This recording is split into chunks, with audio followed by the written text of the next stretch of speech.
Hola, soy Jorge Luis Cepeda y bienvenido a Ingeniería Avanzada Ecuador, el primer canal en Latinoamérica, el primer canal en español, sí señores, en español, en donde hablamos de ingeniería avanzada, ingeniería asistida por computación. Y no solamente hablamos, sino que te enseñamos a distinguir y a romper los mitos acerca de elementos finitos para que tú los utilices de manera adecuada.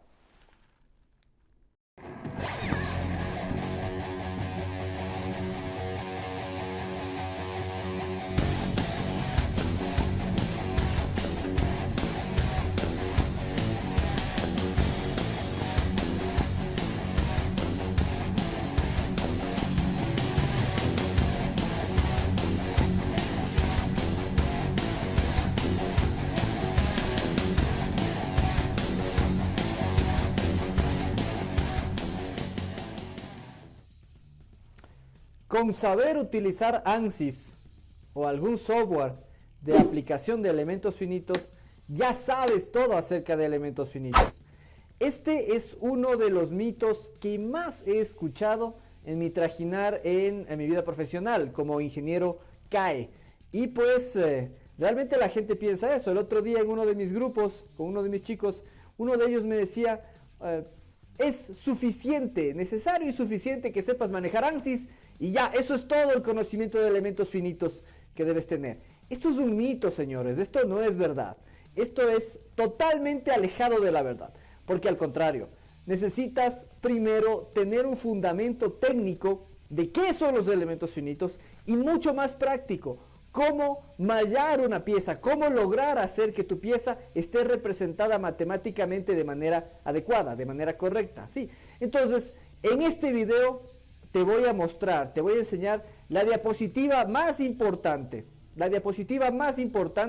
que tú tienes que acordarte siempre que estés haciendo un análisis por elementos finitos. ¿Sí? Esta diapositiva que te voy a mostrar ahora es la que tienes que verificar siempre. Es la que tienes que verificar siempre y revisar siempre. Antes de que estés por realizar un análisis por elementos finitos. ¿Por qué? Porque en esta diapositiva y con la explicación que te voy a dar ahora, te explico y te digo con qué elementos tienes que mallar tal o cual geometría. ¿Sí? Entonces, esta es la diapositiva más importante que tú tienes que saber antes de utilizar cualquier ANSYS, cualquier Hypermesh, cualquier tipo de elementos finitos. Y con esta explicación que te voy a dar ahora, te demuestro que es necesario que tú sepas los fundamentos de elementos finitos para que puedas utilizar de manera correcta cualquier software. Mira hasta el final y mira las conclusiones que tenemos siempre en nuestros videos y que no te las pierdas. Ok, y esta es la diapositiva fundamental para que ustedes entiendan por qué ese mito está incorrecto, es erróneo. Ese mito, aquel mito de agarrar un botón, aplastar un botón, mallar, sea cual sea la geometría, y ya, que salga con cualquier tipo de malla que salga. Señores, eso no es ingeniería asistida por computador. Realizar esto no es ingeniería asistida por computador, eso es solo presionar botones. Sí, y yo no quiero que ustedes, no quiero que ustedes sean únicamente presionadores de botones. Eso no es ingeniería asistida por computador. Ingeniería asistida por computador es saber los fundamentos de por qué yo presiono tal o cual botón y qué es lo que quiero y cómo es que quiero mallar mi pieza para obtener los resultados adecuados y correctos que yo quiero obtener. De nuevo, no es solamente de aplastar botones, señores. No es solamente decir, pues tengo ANSYS, porque ANSYS es un buen software, ya me va a dar excelentes resultados. No. Al contrario, si yo tengo ANSYS, tengo una gran responsabilidad de saber utilizar bien ANSYS. Si yo tengo Hypermesh, es la gran responsabilidad de yo saber utilizar bien Hypermesh. Y para utilizar bien, yo debo entender muy bien esta diapositiva. Esta diapositiva es fundamental para entender de manera adecuada cómo hacer, cómo utilizar el método de elementos finitos. Ok, entonces esta diapositiva es muy sencilla. Me dice qué tipo de geometría quiero yo mallar y en función de eso me dice qué tipo de elementos yo debo usar. ¿Sí? Empezando por el principio. Si es que mi geometría tiene una dimensión que es mucho más larga, mucho más grande que las otras dos dimensiones, entonces me recomienda usar elementos tipo línea, elementos 1D. ¿Sí? Y esta es la clave, de nuevo les explico. Esta es la clave. ¿Sí? si es que una de mis dimensiones es mucho mayor, es mucho más grande que mis otras dos, yo, la recomendación de la bibliografía y de la experiencia en elementos finitos es que utilice elementos tipo línea, ¿sí? Entonces, en elementos tipo línea, ¿qué es lo que yo debo ingresar como usuario? Debo decirle al software cuál es la sección transversal de este elemento, ¿sí? Y cuándo utilizar estos elementos ya en la práctica. Fíjense, acá está la parte práctica. Perdón, acá está la parte práctica. Que estos son los tipos de elementos que existen en los software comerciales, ¿no? Existen elementos tipo barra, tipo truss, tipo viga, tipo tubería. Y en la práctica, ¿en dónde utilizo? Por ejemplo, si yo estoy simulando ejes largos, transmisor de movimiento rotatorio largo, pues yo utilizaré elementos 1D. ¿Ok? Yo utilizaré elementos 1D. Si tengo ejes muy largos o si tengo vigas, ¿sí? Si yo estoy trabajando con vigas o si yo tengo vigas bastante largas, pues yo utilizaré, y es correcto, utilizar elementos 1D. Y estos elementos 1D también se utilizan, como ustedes ven aquí, para simular, para modelar, por ejemplo, remaches, pines, para modelar elementos de conexión como pernos, como tornillos y etcétera. ¿Ok? Fíjense ustedes, esto es súper interesante y estoy seguro que no lo sabían. Estos elementos de conexión se utilizan modelando con elementos 1D. Ok, vamos a los elementos 2D. Y esta es, de nuevo, la parte fundamental y la parte de entrada de mi diapositiva. Si es que mi pieza, si es que lo que yo quiero simular, si es que mi parte que yo quiero simular tiene dos dimensiones mucho mayores que una tercera, entonces yo debo utilizar elementos 2D, como dice aquí, ¿sí? Elementos 2D. ¿Y qué tipo de elementos? ¿Qué forma de los elementos? Pues hay solamente dos formas, cuadrados y triángulos. No hay más formas de elementos 2D. ¿Sí? ¿Qué es lo que yo debo ingresar como usuario? Solamente el espesor. Y en la práctica, ¿qué estoy modelando? Por ejemplo, cuando yo estoy modelando partes de láminas metálicas, por ejemplo, un capó de un vehículo, por ejemplo, el tablero de un vehículo, ¿sí? O por ejemplo, me imagino la carcasa de un transformador o la carcasa de una máquina, ¿sí? Cuando yo estoy modelando ese tipo de partes, pues yo debo usar elementos 2D, elementos tipo shell. ¿Y cómo estarían estos elementos tipo shell? Pues estos elementos tipo shell estarían enmascarando a mi capó, por ejemplo, esto tranquilamente puede verse como un capó. Y fíjense ustedes que estos elementos tipo shell, yo ingreso el espesor, ¿sí? Yo ingreso el espesor en el elemento tipo shell. Ok, cuando, y cuando yo tengo las tres dimensiones de mi pieza que quiero simular muy similares, la dimensión en X es muy similar a Y y es muy similar a Z, cuando todas las dimensiones son comparables, pues yo utilizo ahí sí elementos 3D. ¿Okay? Cuando mis tres dimensiones son comparables, ahí sí utilizo elementos 3D. ¿Okay?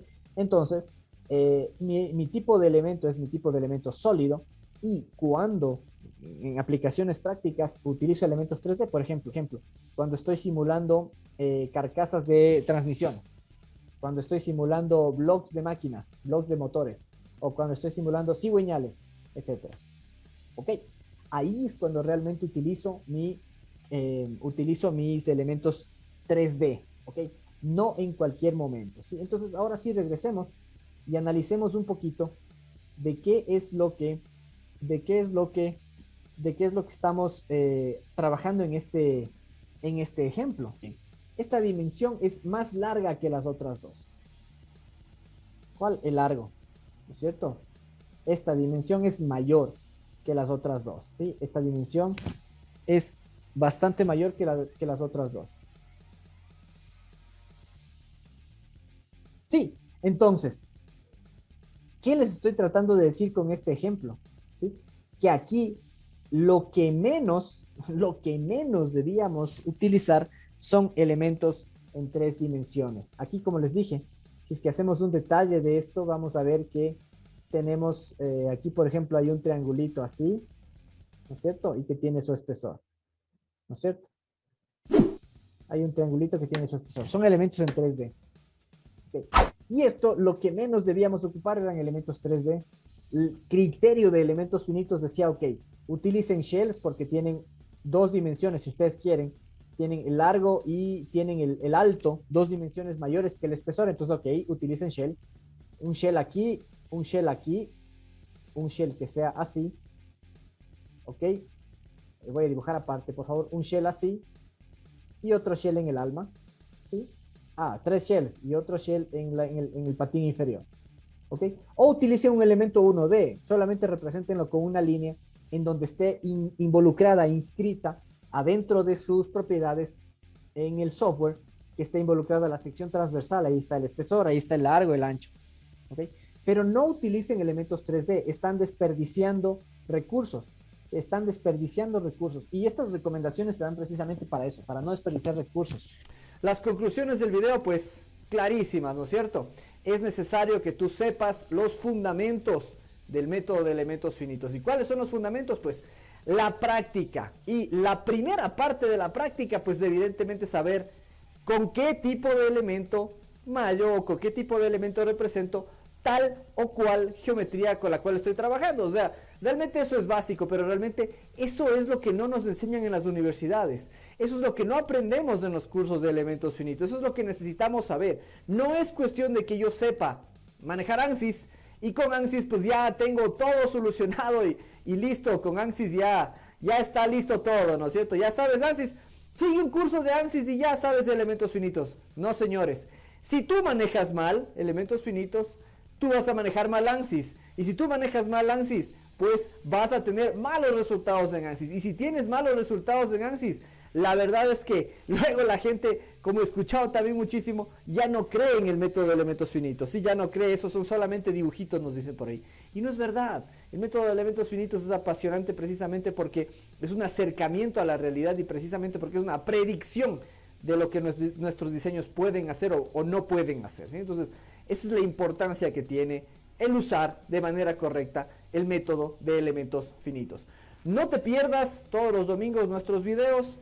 Dale like a nuestro canal, suscríbete aquí abajo y dale click a la campanita para que apenas subamos videos estés totalmente informado para que nos veas y aprendas cada vez más. No dejes de seguir nuestras páginas, nuestras redes sociales como Ingeniería Avanzada Ecuador o COINAP, para que te enteres de los últimos cursos. Estamos dando ahora precisamente un curso de fundición muy interesante, dimos también un curso de diseño de chasis y estamos preparando sorpresas muy interesantes en tema cursos. Así que no dejes de seguirnos, no dejes de darle clic acá de suscribir y no dejes de seguirnos de nuestras redes sociales. Búscanos como Ingeniería Avanzada Ecuador o COINAP en todas las redes sociales. Así que te espero y nos vemos la próxima semana para que analicemos más mitos y verdades acerca de elementos finitos. No dejes de escribirme acá los temas que quieres revisar y pues los revisamos, los preparamos y los charlamos para ti. No dejes de seguirnos y pues nos estamos viendo. Bye.